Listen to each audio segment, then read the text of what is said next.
Hello, hello, hello. Okay, so let's just check if I am live. Then we can begin. I think I am 1 minute early. Righty. Okay, so I am live.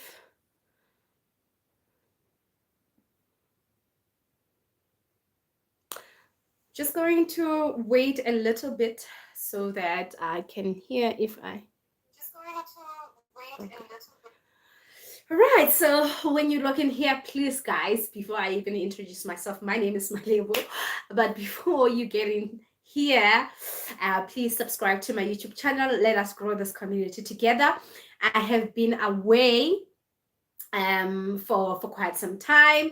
I know, because it's the festive thing that is keeping on, So please subscribe to my YouTube channel. Let's grow this community together. I am going to share this you the link on YouTube so that my people can see it, and then we can begin. I hope you guys have missed me. I see that there is one person who's watching me right now. Okay, so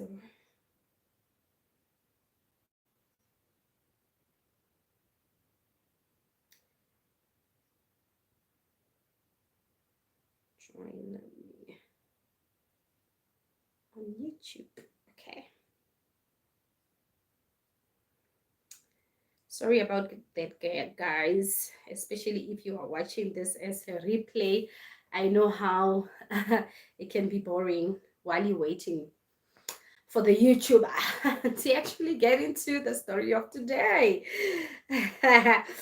All right. So it's 4:02. Logged in a bit early so that we can do this live together. Sorry, let me just share on the group.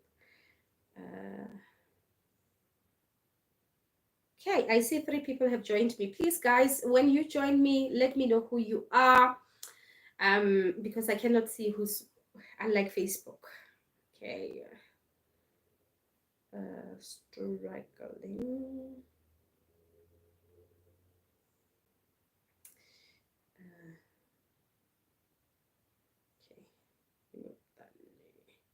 Okay, remove.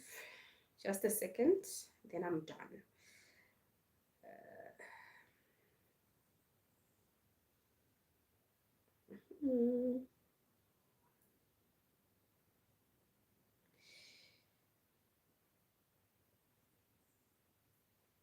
All right, so I am done, guys. I am done.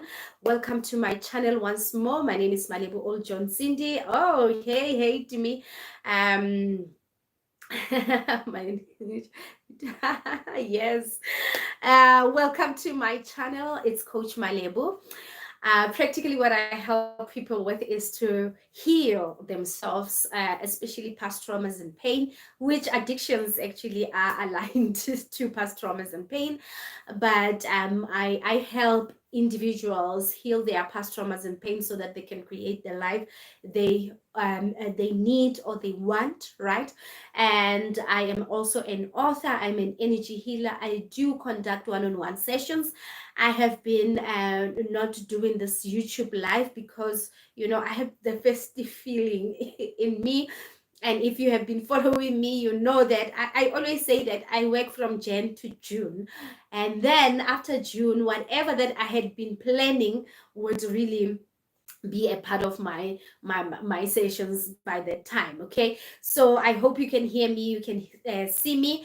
And I have not also been feeling well, guys. I don't know, like at this point in my life, I would pay anyone who can help me induce, that kind of, what do they call it in English, when you vomit hogapa. Like, listen, I think my soul needs to do that, but that thing really, it doesn't happen. Every time when I try to drink water, like, it doesn't happen.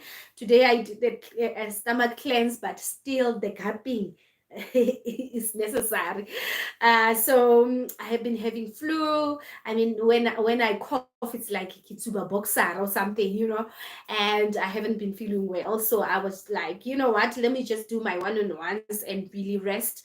Plus the effects of the moon, I think last week 2 weeks ago, and I feel like, oh my goodness, you know what? I need to rest. So I have been resting and I am back. Remember, guys, to also subscribe on our YouTube channel with my husband, our love story. I will put up the link here.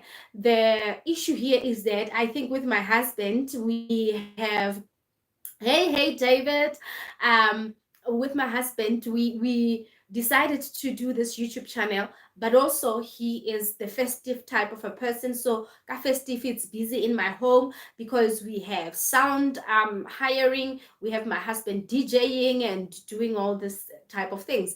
But we definitely going to be putting a lot, we have a lot of content that we just need to sit down and record, but we haven't had time because I'm in I'm working with somebody here who's busy festive. Okay, so today we're talking about overcoming addictions. All right, overcoming addictions, guys. When you look at me right now, just know that today, on this day 7 years ago, I just decided. There was this other guy who said to me, how did you quit cigarette? And I said, I decided to quit it. And it's like, how is that simple? You just decide. Yes, that is the basis of it. You just decide to quit cigarettes. Okay, so I had been smoking cigarette for more than 10 years, and I was so addicted to cigarette. I didn't know that I was addicted, but every time when I wanted to quit, I felt like, my goodness, I cannot cope,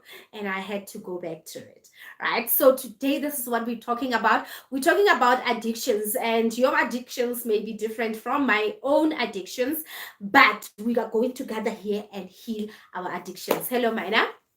Okay, so here is how my story. So let me give you a background of what addictions actually give you, right?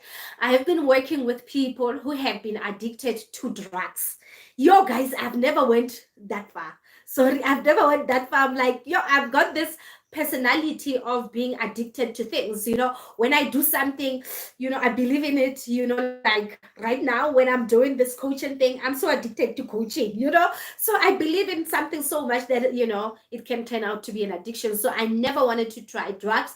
I never wanted to try weed. I know that people say when they smoke weed, they go to another level of consciousness.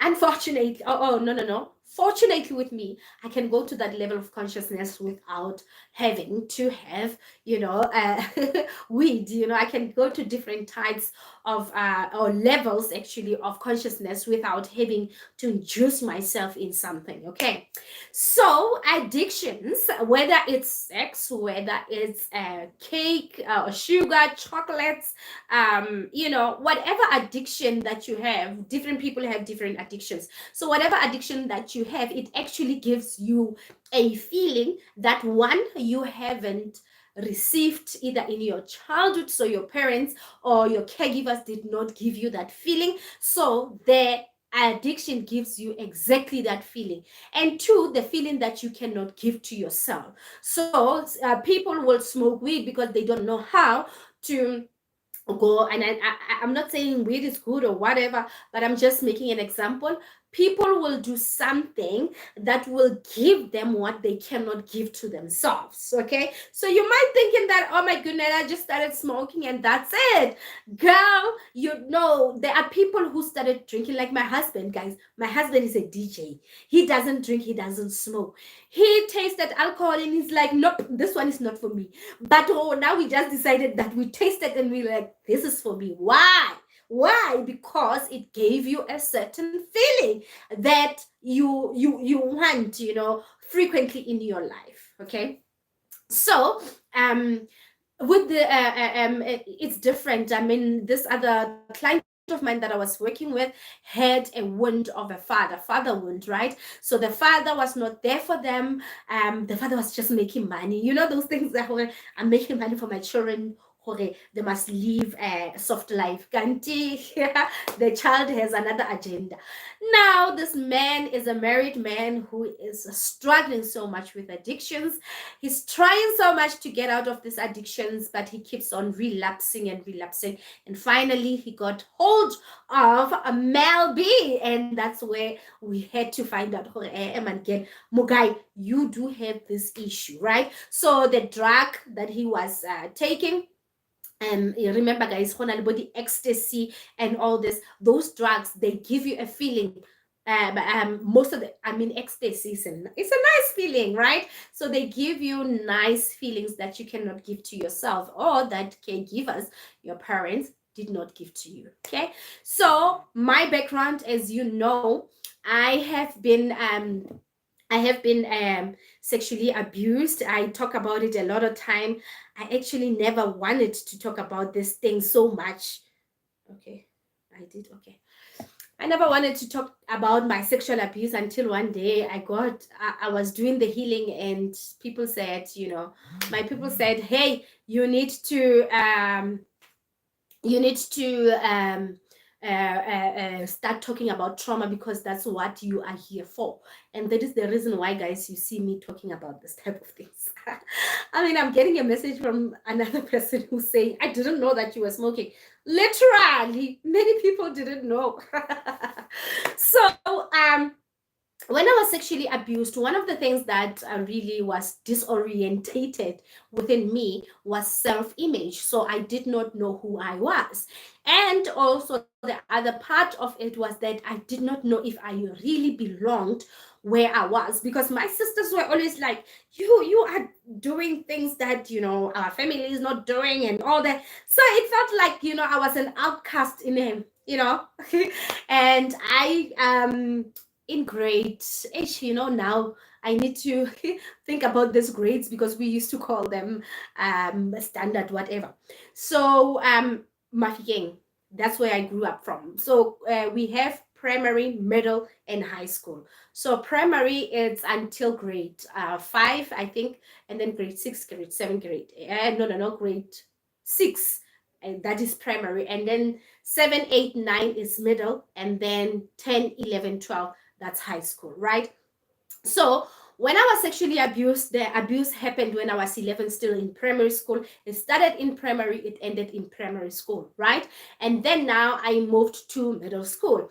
Of course, my self-image, how I view myself, that I do not belong, that I'm not a good person, already is, flashing out. And I am entering into a new stage as a teenager. And you know how teenagers can be, whether you have been sexually abused or not. That's at the period in your life where you are trying to figure out who you are and what you stand for, even though maybe it won't last for a long time, but that's the process of it, right? So grade 7, I was fine. Grade 8, I met 2 friends of mine who I love so much, I'm not going to mention, and they were older than me. They were in high school and I was in middle school, I think 4 years older than me, if I'm not mistaken. And these people had money, and they were also smoking. Besides that, when I was introduced to this group, they sort of, they didn't look at me like I am younger than them. They looked at me like I am one of them, which is one of the things that I had been struggling with, a sense of belonging, right? And then, as the group progressed, we started being friends, we share a lot of things, and I see that these people were smoking, and I thought, because the energy within the group is like, it's mutual. So I just decided to do what they were doing, because these people accepted me, accepted this part of me that I didn't know about myself, my self-image. I didn't know who I was. I didn't know if I belonged where I was. But when I got into this group, I felt like here is where I belong. So I did whatever that they did, and disclaimer, no one actually forced me to smoke or to start drinking. I just did them all by myself. Okay. So I'm age 12, 13 there, and yes, that's how, it was. It was a pandemic. I started drinking and smoking at those times. I know my parents were very strict, but still I did it. Okay. So as I was doing this, the feeling that I was getting within the group and the feeling that I was getting from cigarette and smoking, from smoking particularly, not even alcohol, smoking, it was giving me a sense of belonging, a sense of relaxation, that I don't have to suffer with this anxiety, with this overthinking, with all of this. Like, I felt like I was myself. Oh my goodness. There is somebody who's calling me. My goodness, why are they calling me this time? And that's where, from 12 years, 13 years, and it became, I think I quit smoking when I was 27, 28. 27, 28, I think. So that is like more than 10 years. Okay. So the first years when I was smoking, I was still a kid. I was not doing it, frequently. But, as the year progressed, I started doing it frequently. In high school, I was like a full-time smoker, even though I was not doing it in high school, because I knew that, if they catch you, they're going to tell your teachers for it. Hey, Mel B, is your parents that Mel B smoking. So I was always like conscious about that. So I never did it at school. Oh my goodness. Sorry again. Sorry about that, guys. I just pressed answer instead of declining. But why is this person calling me so much? Like, all right. So I'm sorry about that. I hope you can see me right now. You can, yeah. I hope so. Okay. So I continued smoking. I continued drinking. I went to varsity. That was my life. I was smoking. I was drinking. I was doing all pretty much like it was normal to me that I was smoking and I was drinking. But there came a time in my life now I was, finding myself. Remember, I said an addiction, it's actually an imitation of what you really need in your life. Most of the time, an addiction is all about that. So when I was now trying, 20, I think it was 2012, when I was figuring out who I am and what God has called me for. Now I started having a problem with smoking. It didn't sit well with me. My soul was just refusing to smoke again, to do all these things again. Now, that was the time now around 20 something that I was trying, in my early 20s, I was trying to quit cigarette, but I couldn't, because now it was like an addiction. It was over 10 years that I had been doing it. Now, every time when I wanted to quit smoking, that was the time when I craved for it so, so much, right?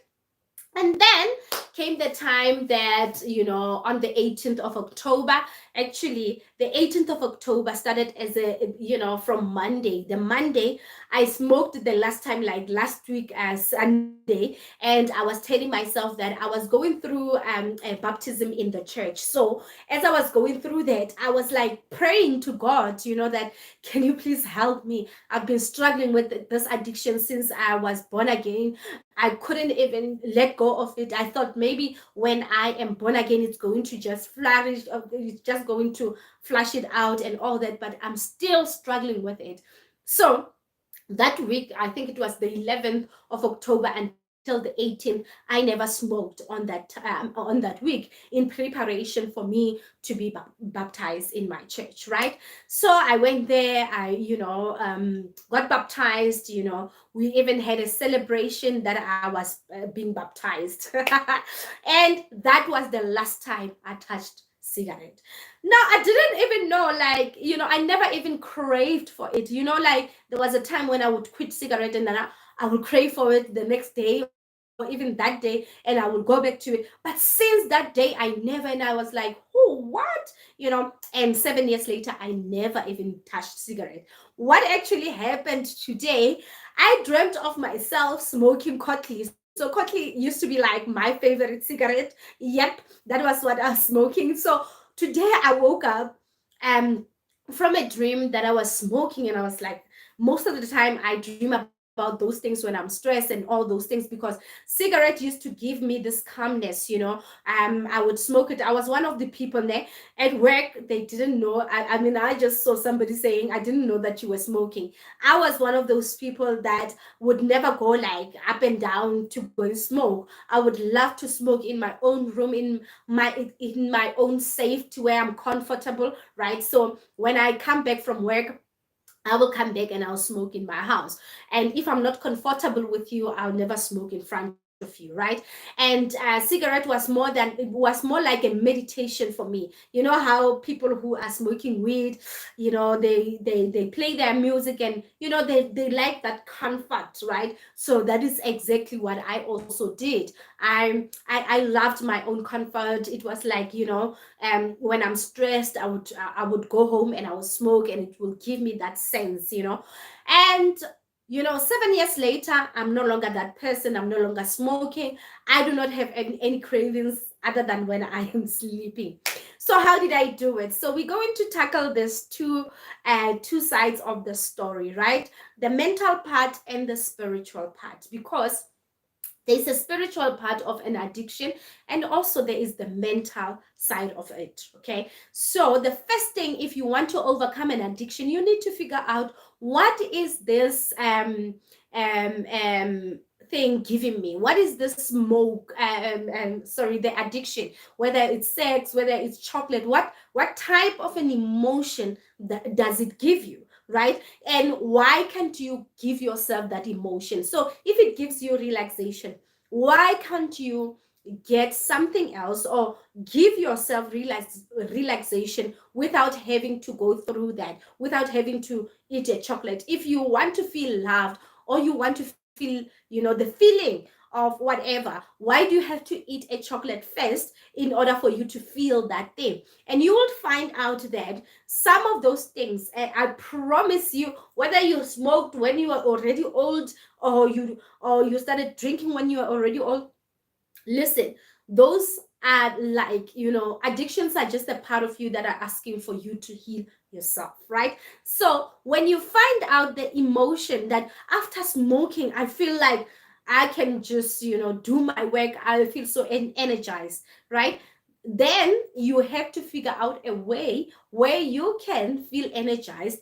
Give yourself that feeling, because that is what you need, without having to go through that process of smoking, right? If you feel like when you are drinking alcohol, then you are talkative, then you are confident, and all that, then you will have to work on yourself. And now the mental part requires you to heal, right? Requires you to dig deep down, that why do I lack this feeling? Why can't I give myself this feeling? Most of the time it's because your parents couldn't give you the feeling, that you ended up not even knowing how to give yourself a feeling. And I promise you, addictions, they only give you a feeling. People who are addicted to sugar, they only feel like, oh, when they're feeling rusty, they don't know if they are going or coming, they go for chocolate, and suddenly they feel so beautiful, they feel so confident, they feel so, so what happened in your life that made you not understand how to give yourself that feeling, right?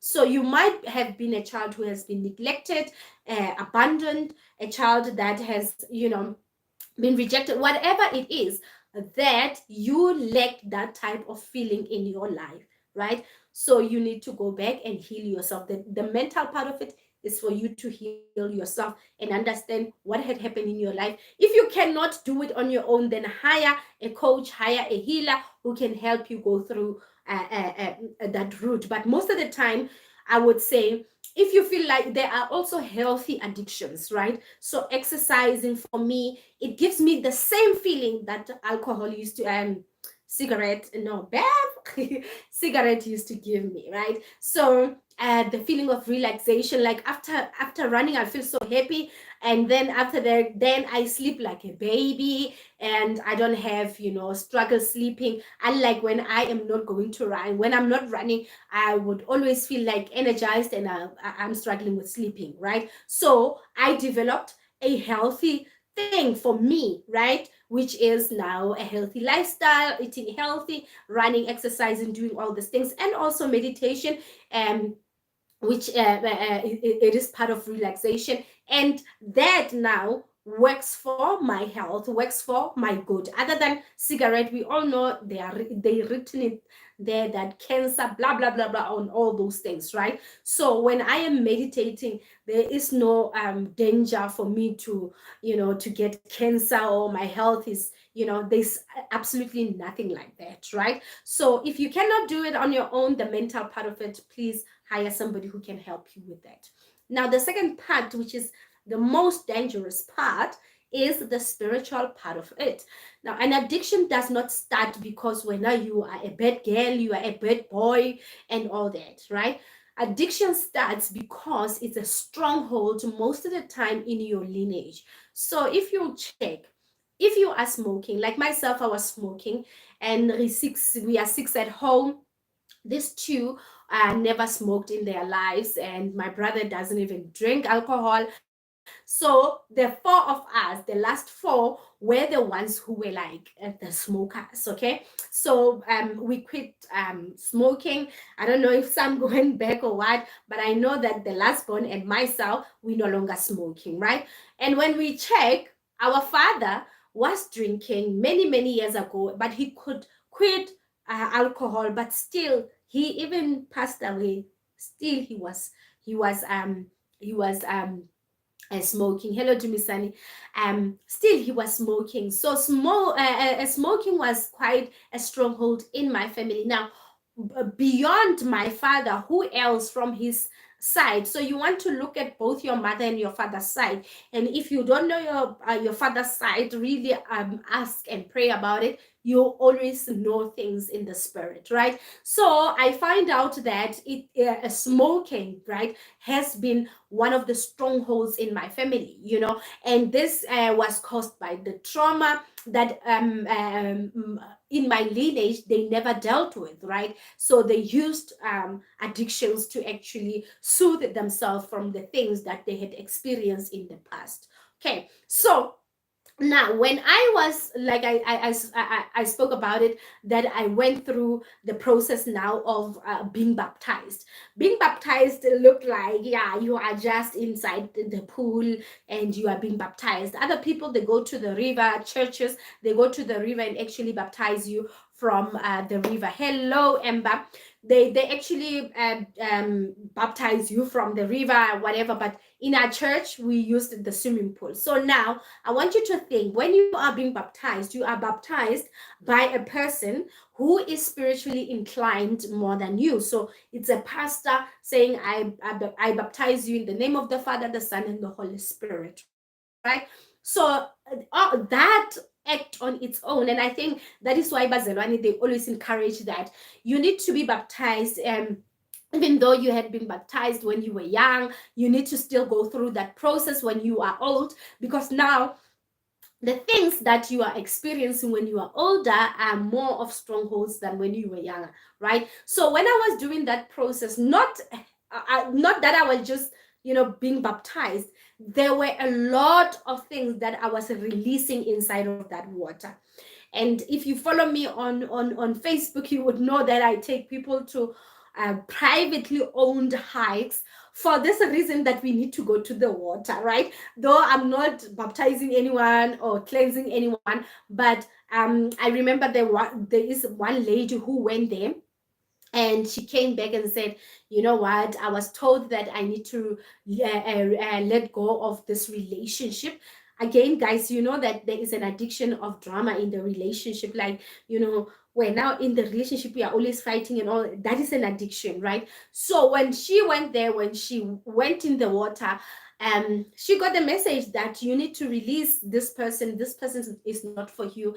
And she was so excited when she came back. She's like, I let go of this relationship and I cannot wait for God to bless me with another person, right? So this is what you need to do if you believe that you are not the only person in your family line who is struggling with that addiction. So if there is one more, 2, 3 people, different generations who are struggling with the same addiction that you are struggling with, then you know that it's a stronghold. Now you need to fight that spiritually. You can't fight it with the mind and say, I'm going to start exercising. No, you need to start it, fight that fight, spiritually. How do you do that? So depending on your spiritual practice, on your religious practice, but I would say, this is like a universal thing. Firstly, you start fasting. And what I teach people about fasting, one day I will do a video here. But what I teach people about fasting is that you are fasting, from especially meat. So most of the time when we are fasting, when we are a group of people fasting, we are doing a vegan type of thing, the Daniel fast. You want to release yourself from any stronghold that you may be having, and that is the time when you have to embark on, on a journey of prayer. And prayer, not like you coming here like I'm talking right now. No, no, no. Prayer of communication, so that you ask whatever that you want. You also listen. I taught about prayer, that how do you pray, right? So you ask and you listen to that. You ask, you listen. Even though that time with me, I did not do exactly that, consciously. But when I remember, I was like, you know what, I need, my spirit was telling me that I don't need cigarette anymore in my life, right? So I was asking as well that, God, please help me with this addiction. I want to release it, right? So depending on your spiritual practice, please, prayer is just a universal thing. It's not a church thing, whatever. You want to do that prayer where you ask and you understand what you need to do.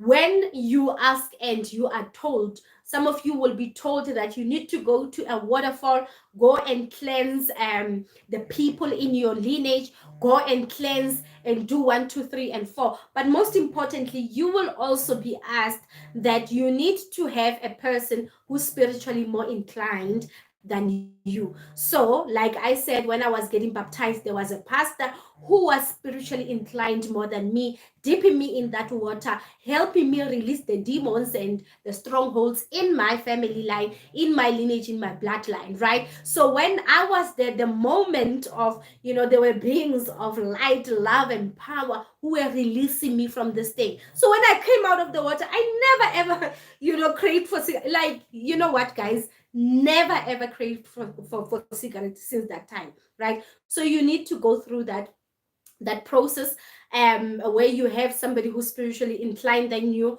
who's going to cleanse, help you to cleanse or baptize or whatever it is. You can do it in the church if you have been baptized. Sorry about that. If you have been baptized, you can still do it all over again. If you are in the church, ask your pastor that, I want to be baptized again. I know that Kelly Kumalo, I don't know how many times she has been baptized. I've seen her many times that she will go to a church and request that she wants to be baptized, right? So that process is for you to cleanse yourself, and you do that with prayer, with supplication, whatever that you are led to do in that process, that you let go of the things in your family life. We are the generation that are called to break generational curses, to heal the things in our lineage that are strongholds. And it's not going to be easy. You are not going to just have it easy that, oh my goodness, I'm going to break generational curses and yeah, it's fine. No, you're not, right? So you will need also to pray about your destiny helpers, people who are going to stand in the gap for you when you feel weak, that, you know what, I don't know how to do this, but you can call Malebo, and Malebo at night is waking up and praying with you and for you, right? You need to pray for, protection, because in as much as we believe that God is light and all that, there are beings of darkness that also benefit from you living in the darkness, from you being addicted to something. There are beings that also benefit from that. So imagine when you are saying that, I'm going to quit cigarette. You think that they're going to say, yeah, okay, bye, you can quit cigarette, it's fine. I mean, there's a verse in the Bible that says when they cast out demons, they go and they multiply themselves, however the way that they become stronger. So even you, when you are doing that, you have to become stronger. stronger. When you go through that process, you have to become stronger. If it's you, abstaining from sex, if it's you, not eating meat, if it's you having to go to church every day, I don't know how you're gonna do that. But if it requires you to go to church, to pray every day, to go up 3 o'clock when we are sleeping for you to pray, do that, because it will not only be for your good, but it will be for the generation that may come after you. Because if you don't break this curse, if you don't break this generational thing, guess what? Your children are going to have the same thing. And it might not be the addiction that you're struggling with, but because the stronghold in your family, it's addiction, it's going to go from one generation to the other. All right. That's it. If there are any questions, please let me know if there are any questions. But if you want a higher type of healing, if you're struggling with any addictions, if last time I was like doing this work of releasing people from the strongholds, and I was like, wow, God, did you just call me to do this?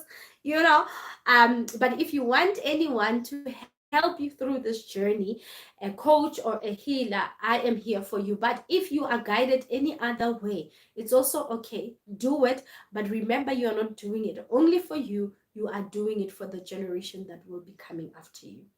Okay, and I didn't mention there are many different types of addiction. It can be an addiction to toxic relationships. It can be an addiction to debts. It can be an addiction to sex. It can be addiction to food. It can be addiction to whatever. Those things, those addictions, especially unhealthy addictions, they are meant to destroy you, right? And that is not the intention of God. Okay, so you need to work on those addictions. Otherwise, what else did I want to say? Yes, on the 5th of November, guys, we are having the inner healing circle.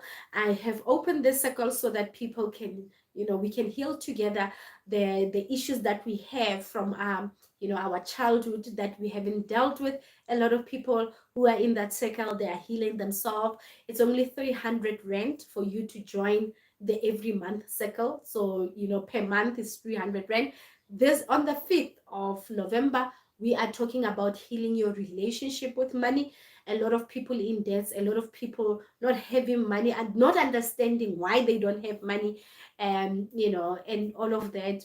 I will be teaching you about healing yourself from debts, healing yourself from that relationship, that the toxic relationship that you may be having with money, and also creating multiple streams of income from within, outside, right? If you do want to join that, please let me know.